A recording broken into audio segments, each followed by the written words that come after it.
Pois bem, então vamos seguir aqui, tá? O que eu quero ressaltar é que nós estamos exatamente no momento mais importante dessa apresentação. Por quê? Ao menos importante para mim. Por quê? Porque o meu intuito, né, o meu objetivo é tentar exatamente explicar o que é a consciência. Essa que era a minha tarefa, esse que é o meu desafio, tá?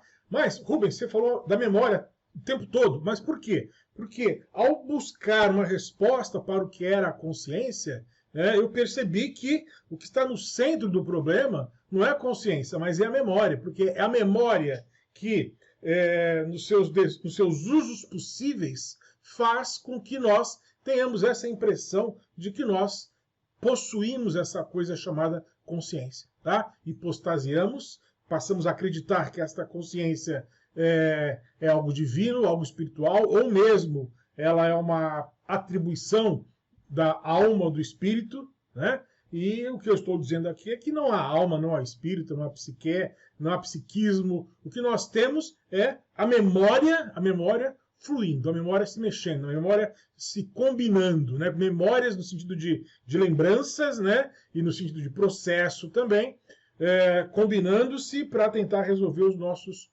problemas do dia a dia. Então, efetivamente, o que você usa para resolver os seus problemas, os seus desafios, é a memória. Tá? Eu lembro estou ainda com esse texto, com essa imagem, né, do Viver Duas Vezes aqui, mas eu lembro do filme Para Sempre Alice, né, que a Julianne Moore, né, que faz o papel da cientista com Alzheimer, ela está com vontade de ir no banheiro. Ela não consegue ir no banheiro, por quê? Porque ela não lembra onde é o banheiro. Ela não lembra. Né? E faz xixi na calça, tadinha. Né? Ali, inclusive, o ator que faz o papel do marido dela é o Alec Baldwin. Né? Aí ele pega ela com todo cuidado, sobe com a escada para ir lá trocá-la. Né? Mas ela não se lembra onde é o banheiro. E aí não consegue segurar a urina. Né?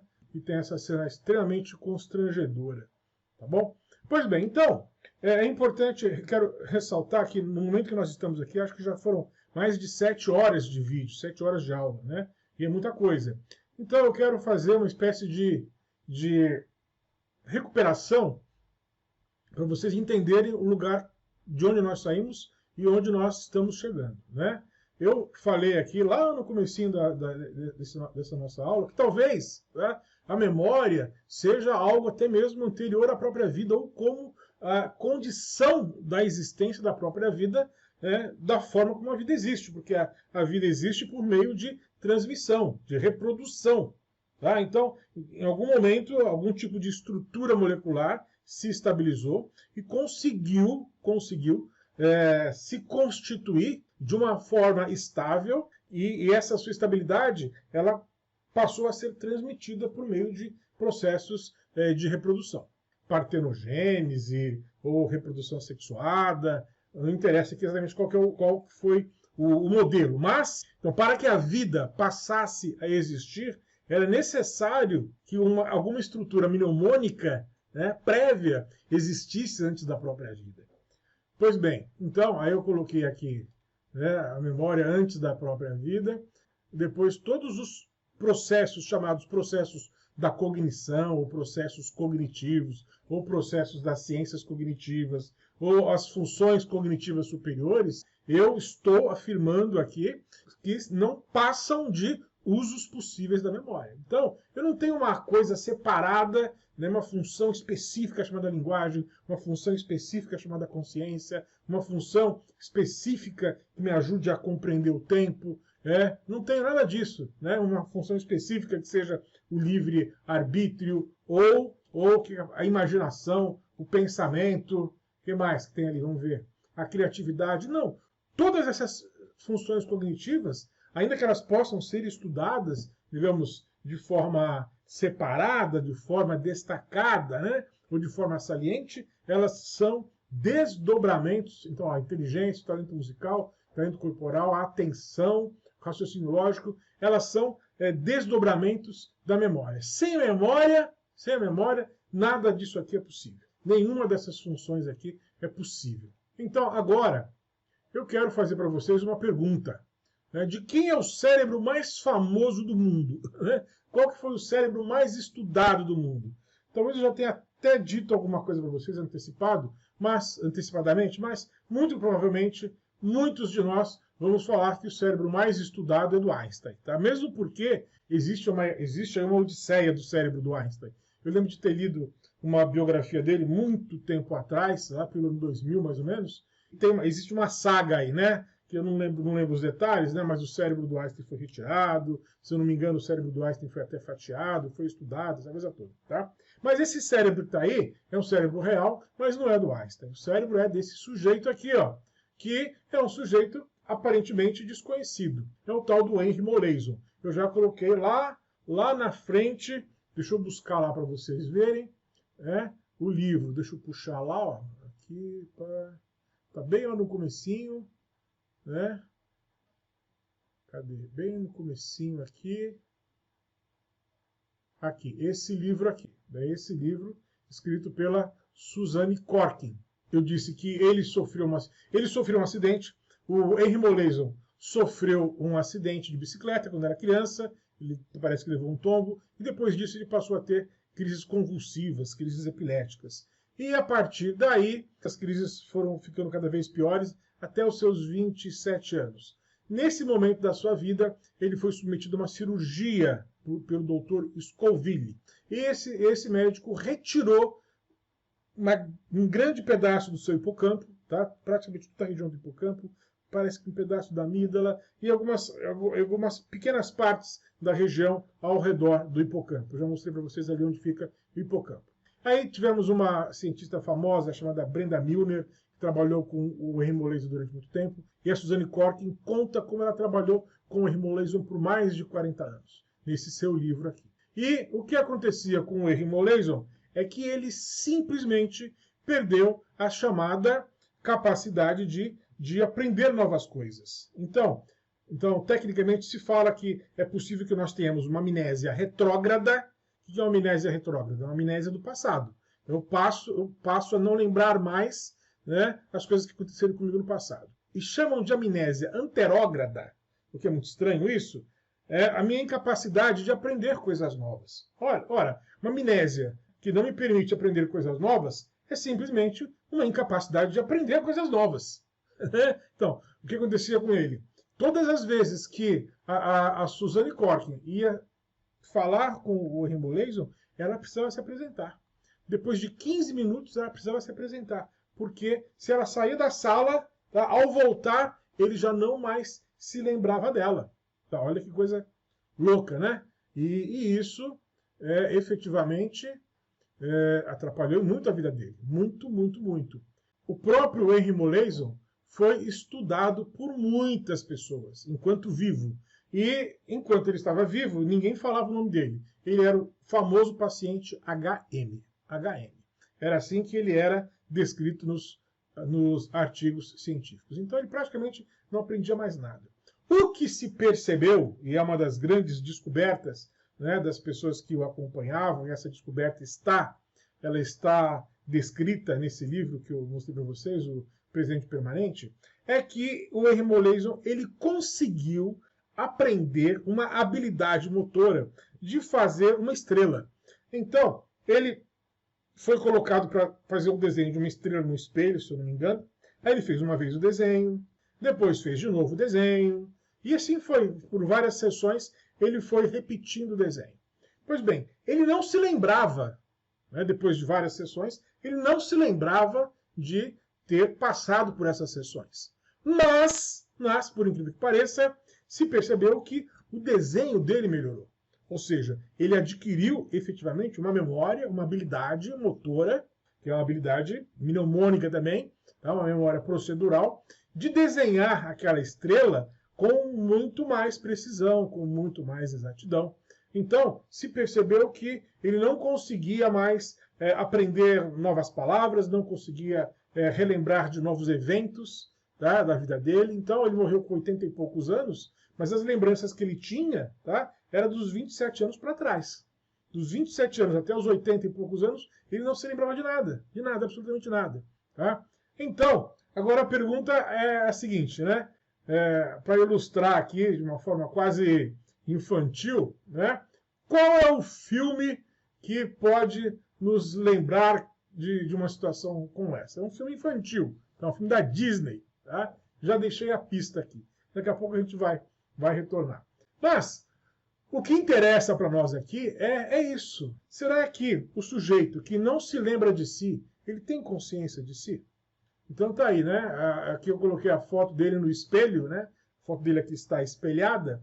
Então uma questão que eu acho que não foi tratada no livro, não me lembro disso estar no livro, será que, por exemplo, ele, com 80 e poucos anos, 70 e poucos anos, conseguia olhar no espelho e saber que aquele cara era ele? Afinal de contas, ele não aprendia coisas novas, ele não reconhecia novas pessoas. Tá bem? Então, quer dizer, a última lembrança que ele tinha dele só podia ser a lembrança que ele tinha dele aos 27 anos. Né? Lembrança, digamos assim, a lembrança que eu digo é a lembrança física, né? Da sua compleição física, do seu rosto, do seu olhar, do seu jeito, do seu corpo. Então, se ele não aprendia, se ele não conseguia aprender efetivamente novas informações, se ele não conseguia formar novas memórias, formar novas lembranças, como que ele se colocava diante das novas imagens, né, dele diante do espelho, tá? À medida que ele foi envelhecendo? Então, nesse caso aqui, o que nós podemos concluir é que ter consciência de si é apenas ter memórias de si mesmo. E tem pessoas que, com Alzheimer, elas não se reconhecem mais no espelho. Elas não se lembram do próprio nome, elas não se reconhecem no espelho, não sabem da sua história. Então, essa reflexividade que eu falo toda hora, e daqui a pouco nós vamos aprofundar isso, né? Esse desdobramento da memória sobre si mesmo, na verdade, o que dá resultado a essa nossa experiência que nós chamamos de consciência. Okay? Mas que não é outra coisa senão a memória lembrando-se das suas próprias lembranças. Né? Ou seja, o nosso processo de memória recuperando as memórias, as lembranças que eu tenho a respeito de mim mesmo. Então, se ele não tem memórias de si que lhe permitam se reconhecer no espelho, ele não tem consciência de si. Não é que ele só tem consciência de si diante do espelho, não é isso, tá? É que o espelho tem essa função reflexiva também. Mas, independente dele estar na frente ou não de um espelho, se eu pergunto para ele, quem é você? Ele não sabe o nome dele. Qual que é a sua história? De onde você veio? Para onde você vai? Se ele não tem essas lembranças a respeito de si mesmo, ele não está consciente de si. Ele está acordado. Aí você pode falar, mas então ter consciência é apenas estar acordado. Estar durante o estado de vigília. Aí tudo bem. Se eu não me engano, o Damásio tem essa definição de consciência. Acho que o Gazzaniga também. Estar consciente é estar acordado. Pronto, beleza. Então, se consciência é sinônimo de vigília, de estar desperto, de não estar dormindo, então tudo bem. Mas quando nós tratamos dessa questão da recursividade, de eu saber de mim mesmo, eu só sou capaz de saber de mim mesmo se eu tenho memórias de mim. Se eu perder as memórias que eu tenho a respeito de mim, eu não vou poder falar que eu sou consciente de mim. Tá? Eu posso perder as memórias a respeito de mim. Posso perder. Veja-se a quantidade de pessoas que, com Alzheimer, vão perdendo essas lembranças a respeito de si mesmo. Ok? Então, é muito interessante, já mostrei aqui, que o René Magritte, ele sempre coloca nesses quadros dele, que ele chama sempre de a memória. Então, aqui temos 3 quadros diferentes, a memória. Tá? E aqui, olha só, acho muito legal isso. Em todos os quadros da memória, tem aqui uma circunferência, que de alguma forma é um símbolo da perfeição. Pode ser que ele esteja querendo falar uma coisa completamente diferente. Mas a interpretação que eu estou fazendo dos quadros dele, chamados A Memória, é essa. E serve para ilustrar o que eu quero mostrar para vocês. Tá? A memória está sempre escondida aqui, atrás de um muro, atrás de uma cerca. Aqui eu não sei se é atrás de uma cortina. E ela está aqui sempre ferida. É essa mesma a impressão que eu tenho hoje da memória. A memória como sendo alguém negligenciada. Ela é a nossa perfeição, o círculo sempre aqui ao lado dela, mas ela está, digamos, triste, porque ela está sendo negligenciada, ela não é valorizada, né? Mitologicamente, nós vimos que lá no comecinho da nossa aula, a memória estava lá morando sozinha num lugar distante e precisou ser encontrada por Zeus para que Zeus deitasse com ela para comemorar a sua vitória e para fazer com que a sua vitória não fosse jamais esquecida. Para que a sua vitória não fosse jamais esquecida, ele foi deitar-se com quem? Com a memória, para gerar as famosas musas, que são as filhas da memória. Nós ainda temos aqui mais uma outra tela, né? Também com a memória. E olha só que interessante. Aqui nós temos de novo, né, a memória da mesma forma, representada aqui com uma estátua de olhos fechados, né? Parece que ferida, com uma mancha vermelha no rosto. A perfeição aqui, de novo, ao lado de uma cortina meio que escondida. E essa daqui é a única imagem que o René Magritte coloca da memória, tá? De olhos abertos, não ferida. E aqui com uma chama, né? Com uma chama, com uma luz. E é exatamente aqui eu diria, né? Digamos, que metaforicamente ele poderia estar dizendo que é exatamente a memória que nos permite o quê? Enxergar, né? Nos permite ver, nos dá a chama, nos dá a iluminação, nos dá a luz, do que nós diríamos a luz da consciência, a chama da consciência. Então, esse aqui foi o único quadro da memória que eu encontrei, que também recebe o nome de memória, portanto, tá? Tem aqui as mesmas características, está aqui, ó. Olha só que interessante, vamos voltar aqui, ó. Vamos voltar aqui, tá vendo? Aqui, nesses quadros aqui, a memória sempre está, de fato, atrás aqui, ó, de alguma parede, aqui da cerca, um muro, talvez aqui, não sei se é uma cortina ou uma árvore, né?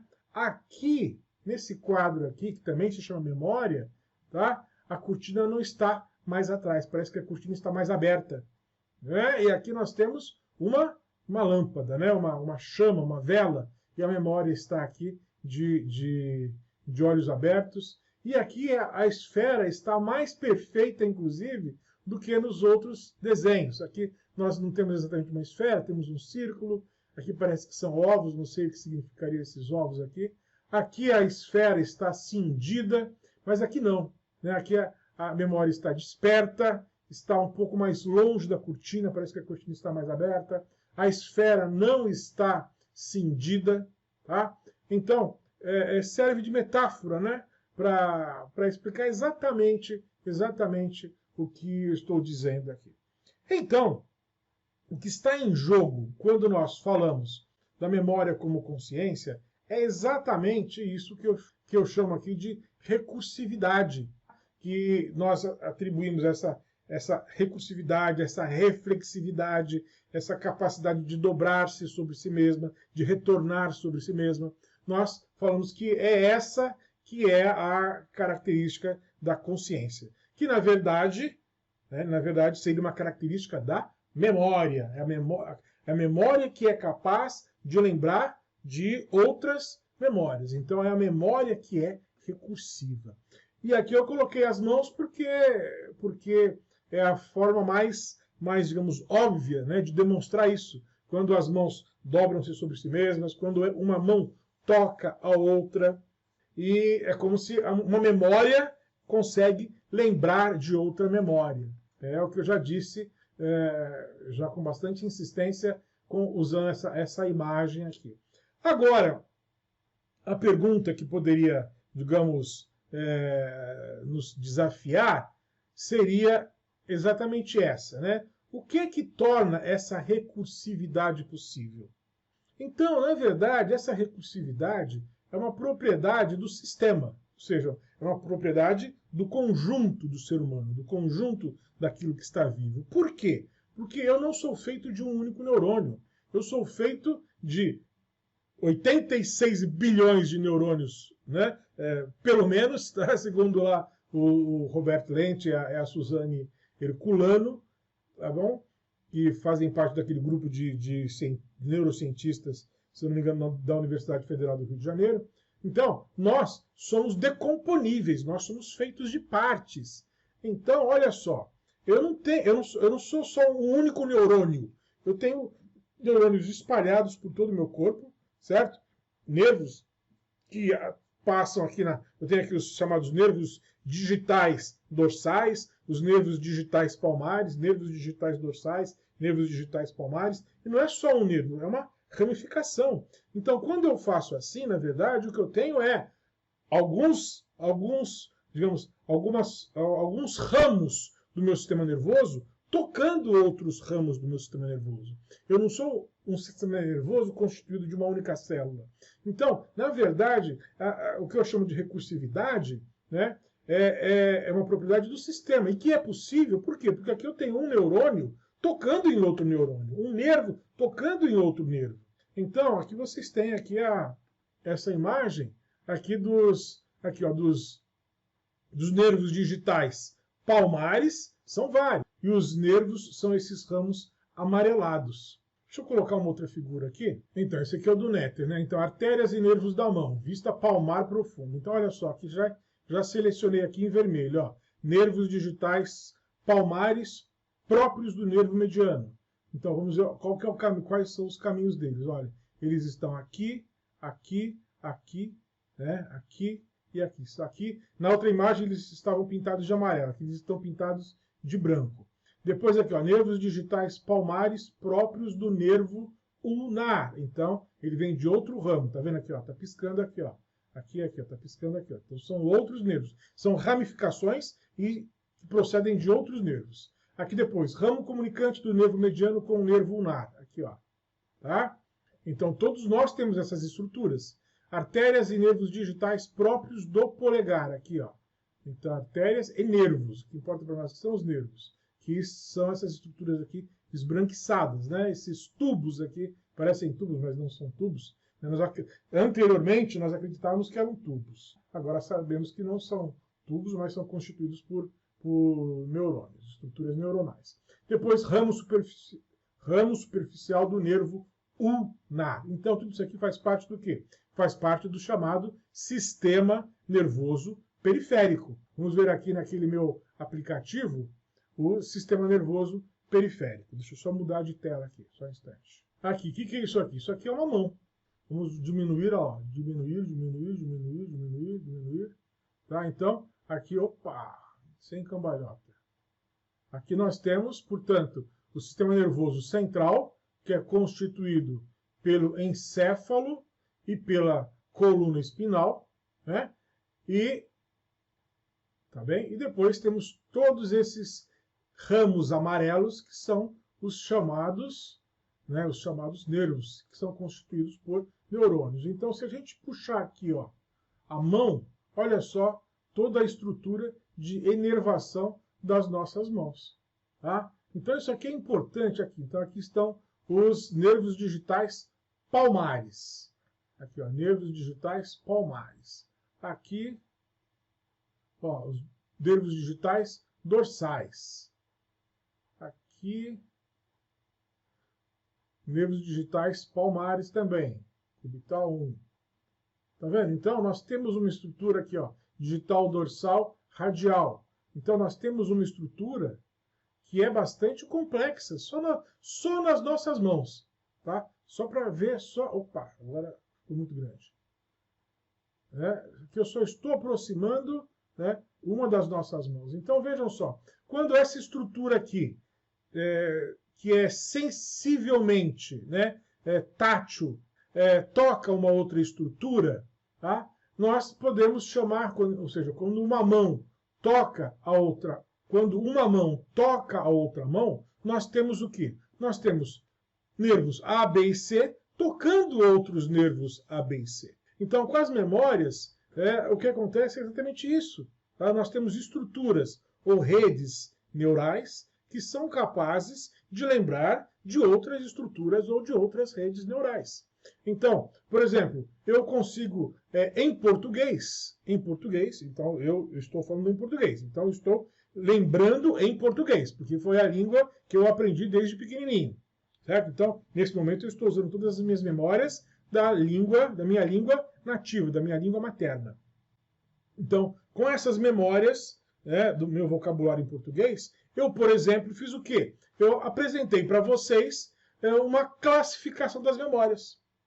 Percebe? Então, as memórias que eu tenho das palavras em português me permitiu classificar os meus vários tipos de memória. Então, eu tenho memória, tá? A memória linguística, trabalhando com as memórias que me ajudam a entender o próprio processo da memória. Tá claro isso? Então, é a memória que tem essa prerrogativa da recursividade.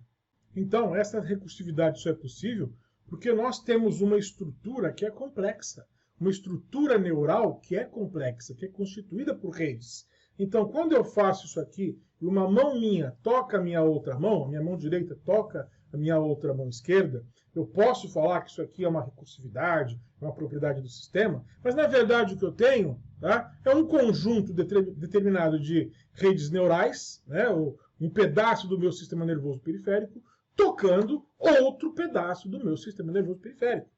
Tá claro? Se eu fosse um único neurônio, isso não seria possível. Mas nós temos muitos neurônios possibilitando muitas percepções possíveis. E isso nos dá essa ideia da chamada recursividade. Tá? E é aqui que eu vou me arriscar, talvez até falar alguma bobagem aqui, mas vou me arriscar. Né? É aqui que nós entramos exatamente, nos aproximamos, né, de um problema que é o problema da chamada inteligência artificial. Não sou especialista em inteligência artificial, mas a grande pergunta que fazem é: as máquinas vão poder pensar? As máquinas podem pensar? Né?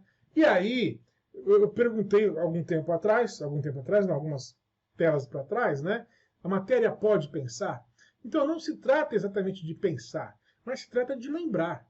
Então, aqui nós temos a famosa Sofia, né? Que é essa androide humanoide, tá? Que tem expressões faciais, e você consegue conversar com ela.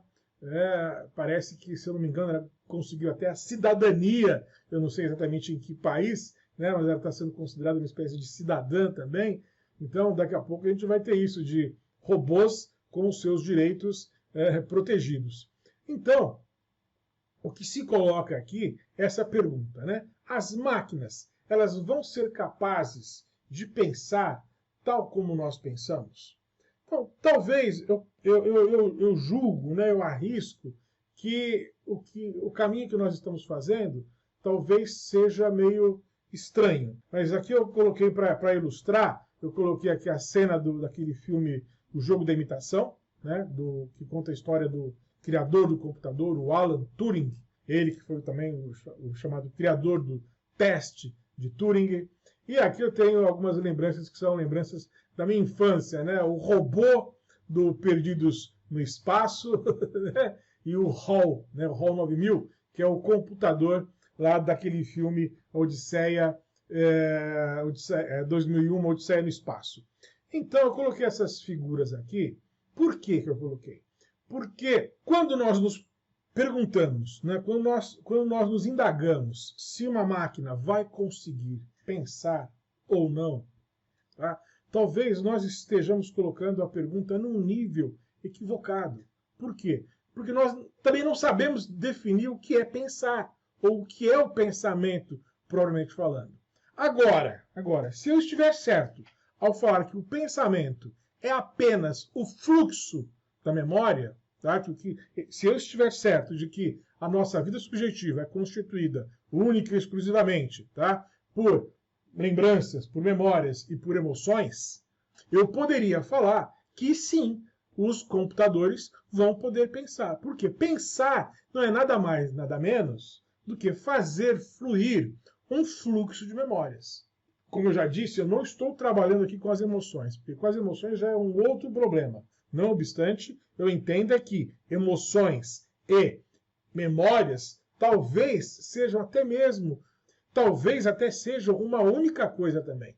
Que nós, em função do nosso tipo de experiência e da nossa incapacidade de compreendê-las, né, como algo unificado, nós separamos de um lado emoção e de outro lado memórias. De um lado emoção e de outro lado memória. Mas vamos tirar a questão da emoção aqui, não porque não seja importante, eu acho extremamente importante, mas a respeito do qual eu não estou, digamos, me aprofundando, ok? Mesmo porque não é a área, que me interessa, ao menos inicialmente. Pode ser que depois, como eu já falei, tá? Mas o que importa é que se os computadores recebem memórias, se os computadores são capazes de absorver informações, e o cérebro também é capaz de absorver informações, e o pensamento é apenas o fluxo dessas informações, pode ser que nós possamos dizer que efetivamente as máquinas podem pensar. Tá? Se as máquinas podem sentir emoções, aí é outro problema que não está dentro do meu interesse atual de pesquisa e de investigação. Tá? Então, se o robô, né, a lata de sardinha, como dizia o Dr. Smith, né, consegue ter informações, tá, e processar essas informações, se ele consegue ter memórias e processar, dar um fluxo coerente para essas memórias, está ótimo, ele está pensando, fim de papo. Tá? Mesmo porque muitas vezes, nós temos memórias que são incoerentes, que não estão tão organizadas quanto um computador pode organizá-las. Tudo bem que o computador ele vai ter, digamos, uma faixa determinada de pensamento em função do tipo de informação que ele tem. Mas isso também acontece conosco. Mesmo porque eu, Rubens, eu não sou capaz de falar de todo e qualquer assunto. Assim como um computador não é capaz de falar de todo e qualquer assunto, eu também não sou. Eu sei falar disso aqui. Eu sei falar de filosofia, um pouco de direito, né? Mas eu não sei falar de astrologia, mesmo porque eu nem acredito em astrologia, tá? Mas eu não sei falar disso. Mas se você ensinar um robô a falar de astrologia, ele vai falar de astrologia. Se você ensinar uma criança a falar de astrologia, ela vai falar de astrologia. Percebem? Então, há uma similitude do processo. Tá? Há uma similitude do que acontece. Né? As pessoas falam assim, o ser humano tem uma inteligência geral. Tudo bem, mas isso também é uma inteligência geral potencial. Porque eu não consigo tocar piano, tocar violão, tocar saxofone, jogar futebol, jogar tênis, jogar squash. Eu não consigo saber matemática, eu não consigo saber tudo. Eu só consigo saber uma coisinha assim, na verdade é quase nada de tudo que se pode saber. Tá? O que nós temos é que eu sei A, você sabe B, ele sabe C. Eu não sei plantar arroz, eu não sei plantar feijão, eu não sei fazer um monte de coisa. Né? Então, o que eu sei a respeito do universo, da vida, né, é 1/1000º de todo o conhecimento que já existe difundido, mas que está compartimentado. O agricultor tem agricultor que sabe como plantar arroz, tem agricultor que sabe como plantar feijão, tem um pecuarista que sabe como criar porco. Eu não sei fazer nada disso. O meu cérebro tem condições de aprender tudo isso? Tem, mas uma coisa de cada vez. E não dá para aprender tudo. Percebe? Então, ainda que nós possamos falar assim que a nossa inteligência é geral, que eu sou capaz de aprender tudo, efetivamente não. Eu vou aprender uma coisa, vou me especializar nessa coisa e pronto, fim de papo. Tá? E por que eu estou colocando essas imagens aqui, comparando, né, o robô e o cérebro humano? Isso aqui eu não resisti, isso aqui é uma piadinha interna, né? Tem um texto famoso do Nagel, tem esse nome aqui, né? Como é ser um morcego? E aí eu encontrei a foto do robô junto com o Batman. Isso aqui é só uma piadinha, tá? E é justamente o Batman que eu assistia quando eu era criança, né? Que era com Adam West. Pois bem, então aqui eu coloquei outra figura aqui, talvez alguns já entendam. Né? Veja só, quando nós estamos falando de inteligência artificial, perguntando se o robô vai ou não pensar, né, eu pensei nessa questão das máquinas que fazem certas coisas que nós também fazemos, né, ou que outros seres vivos fazem. Então, olha só, isso aí é o Antonov, parece que esse é o maior avião do mundo. Então, para entender como uma águia voa, eu não preciso entender como voa o avião. O avião consegue voar, a águia consegue voar, tá? De formas diferentes, com finalidades diferentes e com estruturas completamente diferentes. Então, por que eu estou dizendo isso? Porque pode ser, sim, que os computadores pensem, sejam capazes de pensar, mas pensar de um jeito diferente e com finalidades diferentes. Ok? A não ser que nós sejamos linguisticamente muito precisos, né? E digamos que pensar do jeito que nós pensamos é uma atribuição exclusivamente nossa, porque nós pensamos de forma atrelada às nossas emoções, e talvez os robôs ou computadores ainda não tenham emoções. Então, aí vai depender muito da questão semântica de como nós vamos entender o conceito de pensamento. Tá? Mas, se nós trabalharmos dentro da matriz que eu estou colocando aqui, que o pensamento, a imaginação, a criatividade, tudo isso são usos possíveis da memória, e o que os computadores, os robôs têm são memórias, são informações previamente colocadas lá, que conseguem ser evocadas, recuperadas de forma fluida e minimamente coerente, então o robô está pensando, a máquina está pensando. Tá bom? Então, olha só, aqui eu pus duas figuras completamente diferentes. Então, eu, para me deslocar, eu posso andar. Mas eu, para me deslocar, eu também posso andar de carro, né? Isso não é um carro, né? Isso é uma nave. Uma vez eu vi um carro de Fórmula 1, fiquei absolutamente impressionado com o tamanho daquilo. A gente vê na televisão, parece uma coisa pequenininha, mas é quase que uma nave espacial. Então, veja só, com estruturas diferentes, eu consigo me deslocar. Então, assim como eu disse que eu posso me deslocar andando com os meus pés ou andando num carro de Fórmula 1, eu também posso pensar com o meu cérebro, mas também podemos pensar com um computador, com uma máquina de calcular, com qualquer outro tipo de mecanismo que tenha alguma forma de inteligência artificial embutida. Tá bem? Então, essa pergunta aqui, né, que eu coloquei o pensador do Rodin na famosa porta do inferno. Então, essa história de que talvez apenas nós consigamos pensar, depende da compreensão que a gente tem de pensamento. E, muito provavelmente, as máquinas vão ser capazes de pensar também. E você nunca vai ter uma máquina, um robô, capaz de pensar tudo. Tá? Ou talvez, se viermos a ter uma máquina que seja capaz de pensar sobre muitas coisas, aí sim ela vai pensar muito melhor do que nós. Porque eu, por mais geral que seja a minha inteligência, né, enquanto ser humano, eu só consigo pensar a respeito das coisas que eu conheço. Eu não consigo pensar, por exemplo, nada a respeito de gastroenterologia. Não consigo pensar nada a respeito de otorrinolaringologia. Eu não sei nada a respeito disso. Só sei que é uma especialização da medicina que cuida do nariz, da boca, dos ouvidos, né, talvez da faringe, da laringe. Mas acabou o meu conhecimento a respeito disso. Acabou. Então eu não sou capaz de pensar a respeito disso porque eu não tenho essas informações. Agora, se um computador, um robô, uma máquina qualquer tem essas informações, como o famoso Watson, né, aí sim pode ser que ele esteja pensando. E o pensamento de uma máquina não tem que ser exatamente como o pensamento do ser humano. Da mesma forma que o deslocamento que nós fazemos pode ser com os pés ou pode ser com um carro. Né? O que eu queria mostrar aqui com essas comparações é que você pode... O que eu quero mostrar com essas comparações aqui é que nós estamos tentando utilizar o computador para entender o cérebro. Talvez não seja esse o caminho. Por quê?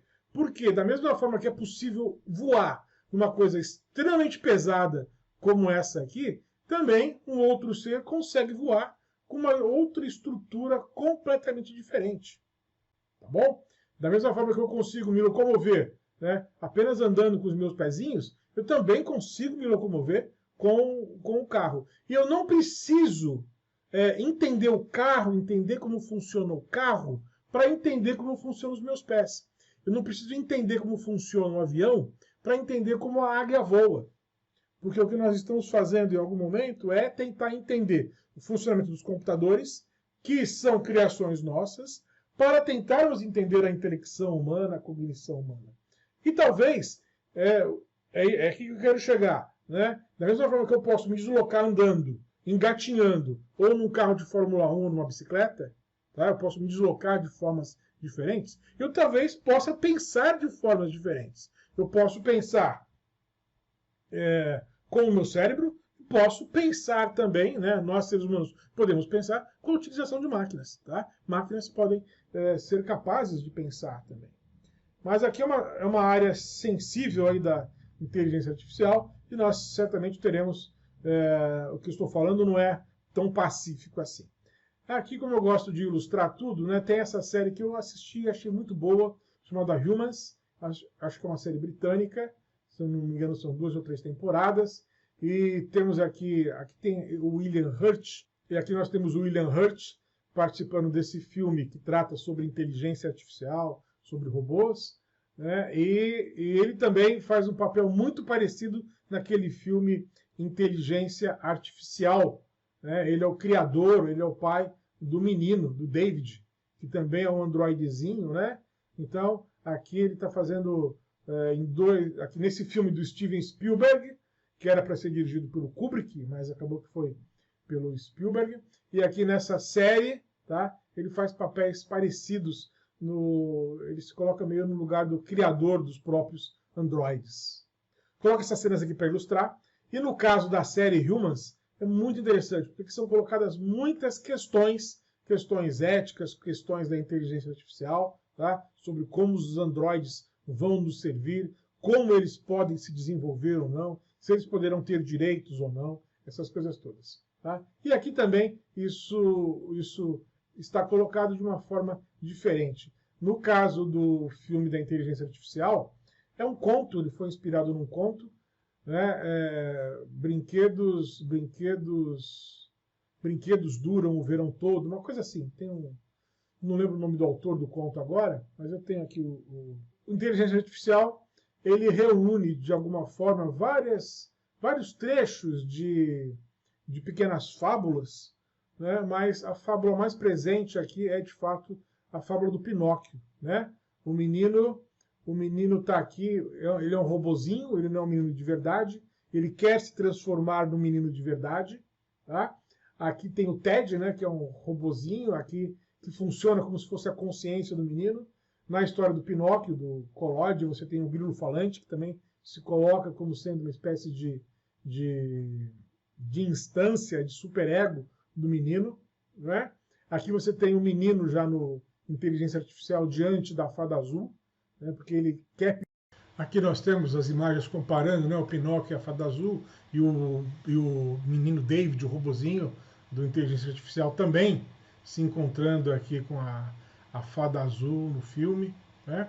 E é interessante o interessante é que na história, o menino, aqui o robozinho, ele é o verdadeiro elo, digamos, o elo perdido entre a humanidade, porque a mãe dele aqui é humana, né? Nesse momento a mãe dele está ligando ele, está lendo aqui um código, está ativando o boneco, o David, que tem a função de amar o ser humano incondicionalmente. Então, ela diz algumas palavras, aperta como se fosse um botão aqui na nuca do menino, e o menino fica ativado para amá-la condicionalmente. E depois a história corre, o menino sai de casa, ele é abandonado pela mãe dele na floresta, tal como Joãozinho e Maria, porque na verdade ela não é a mãe dele propriamente falando, né? Mas tal como Joãozinho e Maria, a mãe dele abandona ele na floresta junto com o ursinho dele, o Ted. Tá? E aí a história corre, tá? Ele vai parar num parque onde a existência dele está ameaçada, muito parecido com aquela história do Pinóquio no parque também, né? Só que o Pinóquio foi para o parque para fugir da escola. E aí finalmente lá mais pro fim do filme, né, o menino é encontrado congelado o menino é encontrado depois de muitos anos, né, congelado embaixo da água por outros super robôs. Então, esses super robôs aqui, eles não conheceram os seres humanos. Então o menino é praticamente uma espécie de elo perdido entre a humanidade e esses super robôs, esses robôs avançadíssimos que agora existem na face da Terra, né? Então eu coloquei isso aqui para ilustrar exatamente essa passagem, né, da possibilidade do robô ou da máquina pensar ou não. Aqui eu fiz essa ilustração do Pink e do cérebro. Por quê? Porque o personagem do Pink, né, ele acredita em tudo. Ele acredita em tudo. E, na verdade, quem acredita em tudo é o nosso próprio cérebro. Nosso cérebro ele recebe qualquer informação. E quando eu digo que o nosso cérebro recebe qualquer informação, é exatamente o que pode acontecer com o robô. Ele também pode receber qualquer informação. O que eu quero dizer com isso? Veja só.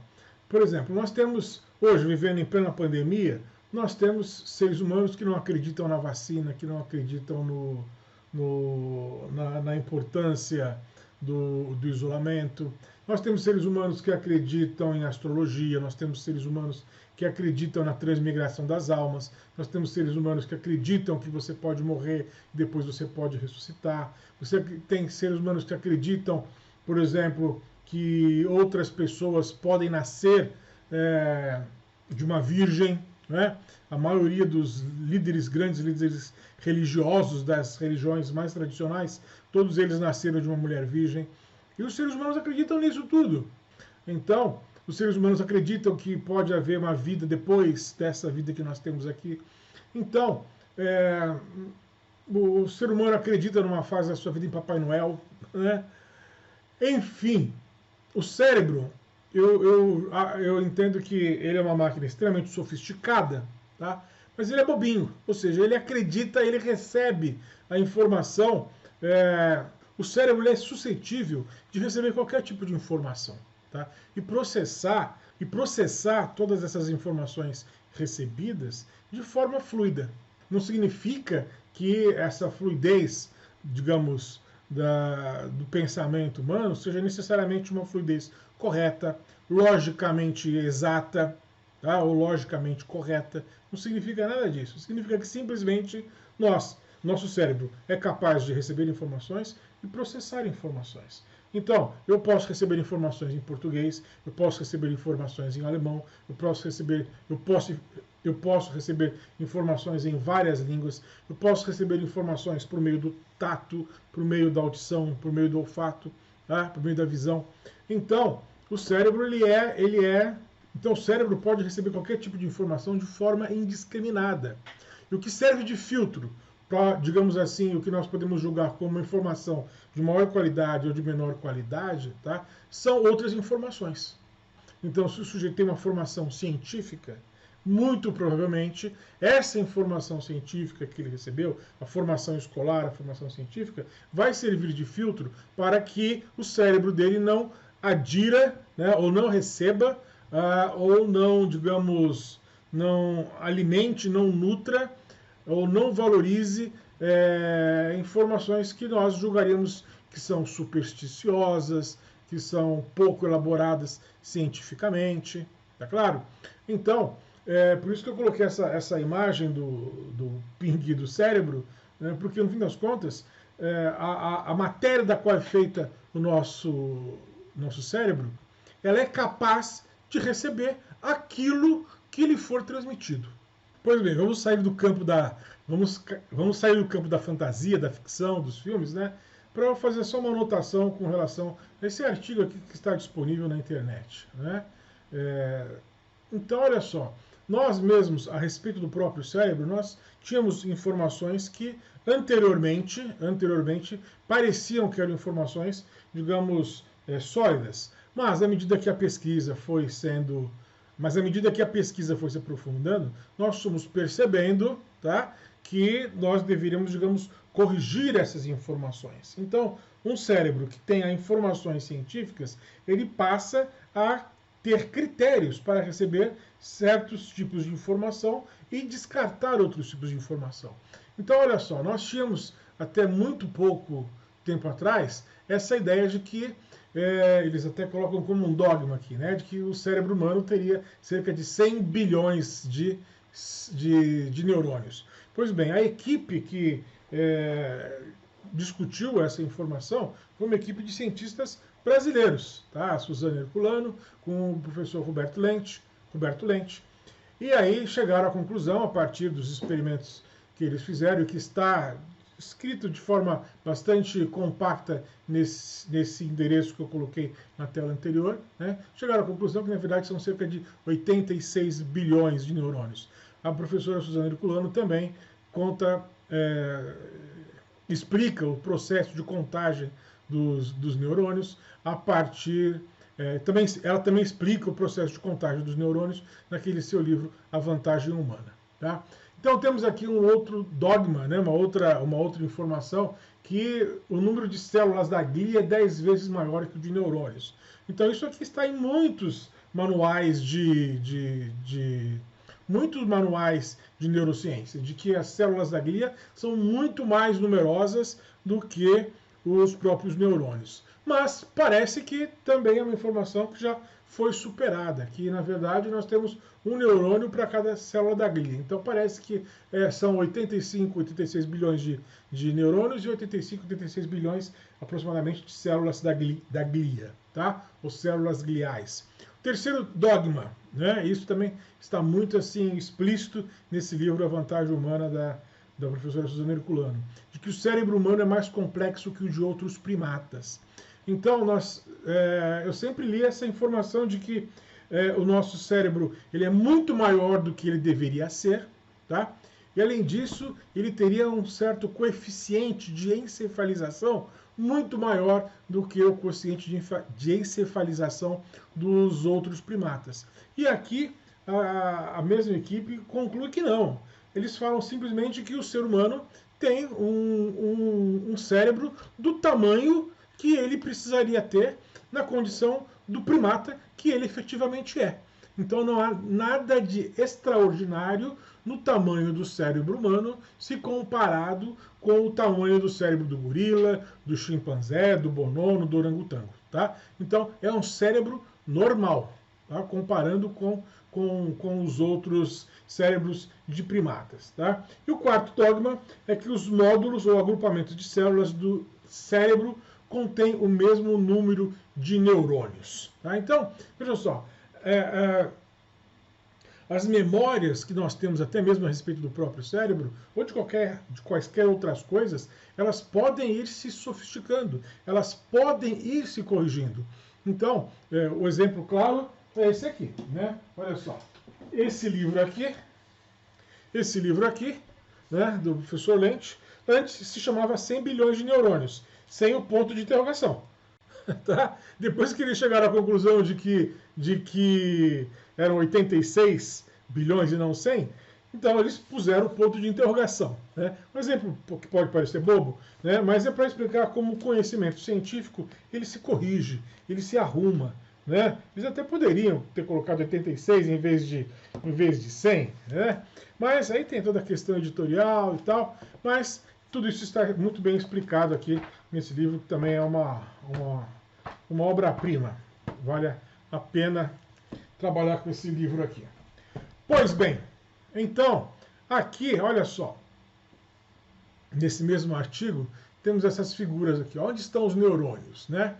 Então, essa parte amarela aqui, ó, bom, isso aqui tudo é o encéfalo, tá? Que nós chamamos de encéfalo. E essa parte amarela é o que nós chamamos de cérebro. Então temos o hemisfério cerebral esquerdo e o hemisfério cerebral direito. Então, aqui, na parte do cérebro, né, nós temos aqui um peso de aproximadamente 1.230 gramas com 16 bilhões de neurônios. Olha só. E aqui no cerebelo, que é a parte que nós sempre aprendemos que é a parte mais responsável pelo movimento, pela memória procedural, aqui cadê o meu mouse aqui? Aqui nessa região aqui, nessa região aqui, nós temos 69 bilhões de neurônios. Tá? Então, olha só, isso muda um pouco a imagem que nós tínhamos do cérebro de que efetivamente, tá, seria essa aqui a parte, digamos, mais encefalizada, né? Mas não, nós temos muito mais neurônios aqui no cerebelo do que aqui no chamado córtex, tá? Seja ele o córtex frontal, córtex parietal, temporal ou occipital. Tá? Depois temos aqui essa distinção, né, entre a massa branca, chamada massa branca, que é essa parte mais interna, e a parte cinzenta, que na verdade na parte cinzenta estão a parte do soma, né, ou do núcleo dos neurônios, e aqui é uma parte onde estão presentes os axônios. Isso de forma bastante grosseira. Tá? E aqui nós temos essa imagem aqui também que é muito interessante, né, do tamanho do cérebro, do crescimento do tamanho do cérebro humano.